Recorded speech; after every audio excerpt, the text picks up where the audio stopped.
Ахмет Байтұрсынұлы. Егіннің бастары. Бір адам жас баласын жанын алды. Екеуі сайран етіп кетіп қалды. Қыдырып әрлі-берлі жүрді дағы, егінші егін еккен жерге барды. Аралап әр егінді қарап жүрді. Кезеді пісіп қалған егін түрлі. Бастарын дәнге толған төмен салып, бидайлар бейне тағзым етіп тұрды. Жалғыз-ақ бір бидай тұр көкке қарап, бейне бір жалғыз өзін көпке балап. Баланың сол бидайға көзі түсіп, білмекке кетті көңіл жөнін сұрап. Құбылып бидайлар тұр басын салып, жіберген мырза құдай нұрға қанып.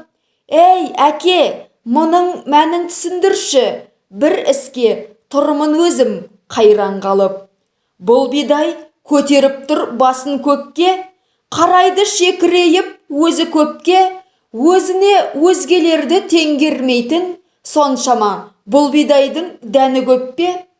Айтайын мұның мәнін балам саған, шырағым түрін көріп таңдан боған. Өзгесі төмен қарап бүгілгенде, ойлама кемекен деп бәрі сонан. Және де әкесі айтты баласына, сұқтанба құр сорайған қарасына. Құдайым өзгесіне дән бергенде, бұл бидай дәнсіз қапты арасында. Бидайлар басы толық иіліп тұр, дән берген қожасына сыйынып тұр. Басында бұл бидайдың дәні болмай, кекірейіп көкке қарап бүлініп тұр. Елде көп бұл бидайдай адам дейді. Тәкаппар оны халық жаман дейді. Қалып емес тәкаппарлық данышпанның, тұтынба бұл мінезді балам дейді. Айналайын, егін алқабындағы бидайлар арқылы адам бейнесі жасалып тұрғанын байқаған боларсың. Әрине, өлең адамға үлкен ой салады.